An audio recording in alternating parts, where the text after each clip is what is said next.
तो इसे मत मारो, ये हमें कुछ नहीं कहेगा।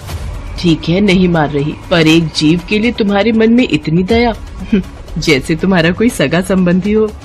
छोटी बहू की बात सुनकर बड़ी बहू ने उसे नहीं मारा और वो नाग एक ओर जाकर बैठ गया। तब छोटी बहू ने उस नाग से कहा, हम अभी लौट कर आती हैं, तुम यहाँ से कहीं मत जाना। ये कहकर छोटी बहू सबके साथ मिट्टी लेकर घर चली गई और वहाँ कामकाज में फंसकर नाग से किया वादा भूल गई। जब छोटी बहू को दूसरे दिन वो बात याद आई तो वो हाथ में दूध का कटोरा लेकर तुरंत नाग के पास पहुंची। उसने देखा वो नाग उसी स्थान पर बैठा है।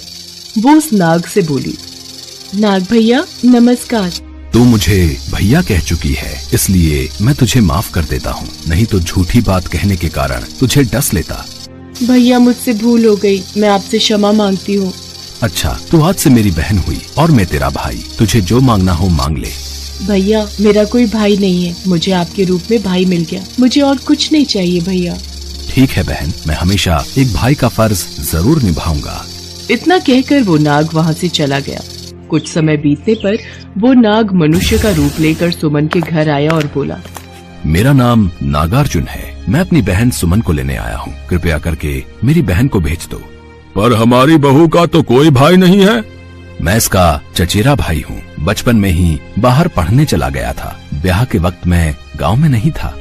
अच्छा अच्छा, ठीक है। सुमन बहू, तुम्हारा भाई नागार्जुन तुम्हें लेने आया है, कुछ दिन भाई के घर रह आओ। नाग छोटी बहू के कमरे में गया और उसे अपने बारे में बता दिया।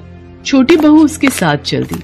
रास्ते में नाग उससे बोला, बहन मैं अपने असली रूप में आ रहा हूँ, तू डरना नहीं, और जहाँ चलने में कठिनाई हो वहाँ मेरी पूंछ पकड़ लेना। छोटी बहू अपने भाई नाग के कहे अनुसार उसकी पूंछ पकड़कर चलती रही और वो उसके घर पहुँच गई। वहाँ के धन ऐश्वर्य को देखकर वो चकित रह गई। माँ पिताजी, ये मेरी बहन सुमन है, अब ये कुछ दिन हमारे साथ ही रहेगी। ये तो बहुत अच्छी बात है बेटा, आओ बेटी अब कुछ दिन आराम से अपने भाई के घर रहो।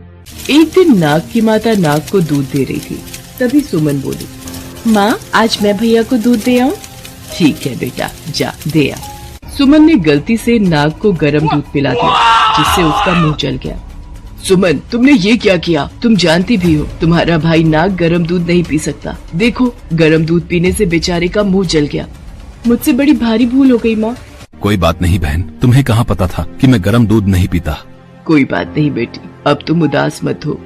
ऐसे ही कुछ दिन मायके में रहने के बाद नाग और उसके माता पिता ने सुमन को बहुत सा सोना चांदी जवाहरात वस्त्र आभूषण आदि देकर